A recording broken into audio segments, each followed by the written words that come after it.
For our first circuit, we're going to be on a box. We want it to be about knee height, maybe a little bit lower. So if you're taller, it's going to be a higher box. If you're shorter, it's going to be a shorter box. We want to get our weight in our front legs. So we're going to push off and try to shove the box down into the ground, explode up while we switch our legs.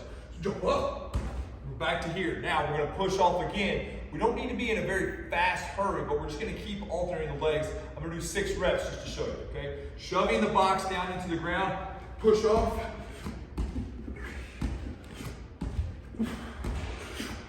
Okay, and we'll stop, and then we're going to come over to our hex bar dead. As always, if you need to do a kettlebell or dumbbells instead, that's fine. If you'd rather use a straight bar, that's also okay. And we're going to get 6 to 8 reps here. We've got ours raised up on blocks, kind of eliminate a little bit of risk there for a low back. Drop down, get tension in the bar by pulling your hips down, wedging yourself in, and then drive using the lower body to lift the entire upper body, which then you the bar. So I connected the bar in the upper body here, right here, and I'm all connected, and then I use the lower body to drive.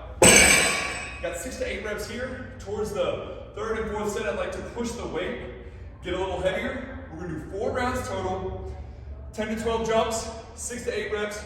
On the deadlift, we need 2 to 3 minutes rest in between a single arm incline press. So we're gonna use our legs to drive us up a little bit onto our upper back. We're not trying to slide up the bench. We're just trying to get a little tension from sitting down in our seat to being up on our upper back. Drive straight up, pull straight down. Notice how my arm's at a 45-degree angle, and I press straight up towards the ceiling and pull straight back down. Keep that forearm vertical, and make sure that we're pressing vertically up and pulling that elbow and shoulder back down, not dropping the weight to our chest. We'll do 8 to 10 on each side. We're gonna be on a lateral row. So I'm gonna have my lead foot in front. I'm gonna squat down, and I'm gonna grab, I've got the handles here, but I'm gonna row with that same side arm, trying to pull that hand back towards that hip. Now I've got my opposite hand here on the front knee, and I'm pushing in together, and I'm getting a lot of hip stability out of this. So I'm really challenging those adductors, all the small muscles in that hip joint. I can even be up on my toe if I really need to, if I really want to. Work on 8 to 10 reps on each side there. Then we'll go outside or inside if you need to. And we're gonna take a med ball and we're gonna do a max overhead toss. So I will literally drop the ball into my stance and then explode off the ground and throw up. I'm trying to throw the ball as high as I can and then take a small step forward. So I'll drop the ball myself. Notice how when I land here, my butt's down, my chest is up. I do not want to go here. I want to keep that chest up, drop, pop, okay? Drop it to myself, pop, throw it up. Again, try to throw, sorry about that, as high as you can. I'm not outside. So try to throw as high as you can, take a little step forward, and then just repeat. We're gonna do 5 total throws. That'll complete our circuit. We've got the single arm dumbbell incline, 8 to 10 each side, 8 to 10 each side here on the single arm row. Make sure that lead leg is the side that we're rowing on here.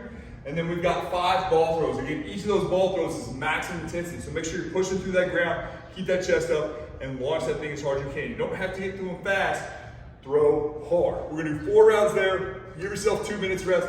After our last circuit, we're gonna do a lateral jump. So we're gonna start on the outside leg. So I'm gonna start on my left leg to jump right. We load up, we jump as far as we can right, land, and we go back to that left leg and jump again. Back to the left, jump again. Back to the left, jump again. Then I'll do 8 reps, then I'll just come back the other way. I'll start on my right to jump left.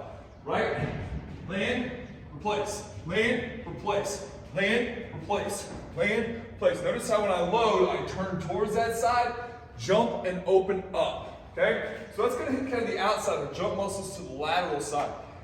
Then we're gonna do an adductor step up. I've got the bench here. You can do this on a set of blocks. You can stack weights on top of each other. Whatever you have, we want it to be about mid-shin. This is maybe a little bit high, okay? Which is not the biggest deal if you can handle it. It depends on your range of motion.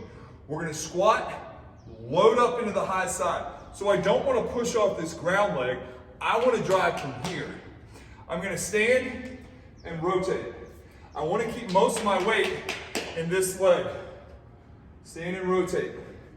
And I'm turning the pelvis around that femur. So I'm working on internal rotation of the hip here. and I'm driving this box down through the ground. Boom, just like that. We'll do 8 to 10 on each side. Then we're gonna lie down on our back. And we're gonna have, you can move your feet here up top, you're gonna get more hamstring. Here in front, you're gonna be able to hit more glute. All right, we're gonna go for glute today. We're gonna do 8 on the left side, 8 on the right side, and 8 with both. So big hip thruster, stand up, make sure that we're getting a big full extension. You're trying to open this hip joint. So this joint here. So if I just sit here and do this, that's not much, okay? When you think, hey, I need a weight here, sure you can get a weight, but also make sure that you're getting that full range of motion, okay? Big up, and the other thing you can try is don't actually let yourself down on the ground. So when I go here, I relax, I lose tension. If I keep that tension here and never actually let it go, pull down, then I can keep a little more time under tension. The last thing I want to emphasize is making sure that we stretch our glutes and ham when we come down.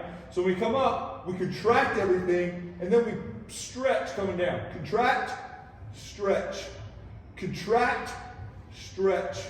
Contract, stretch.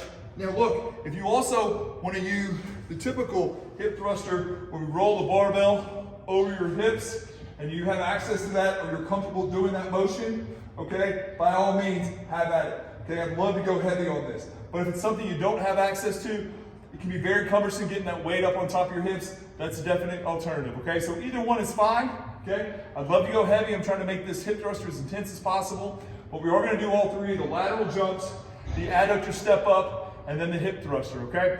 We'll do about 1.5 minutes rest between each, okay? And we're gonna do 4 rounds. That'll complete our workout. If you've got questions, please let us know in the comments. Please shoot me a message on the app. Come join us in person. We'd love to see you. Thanks. We appreciate you and have a great workout.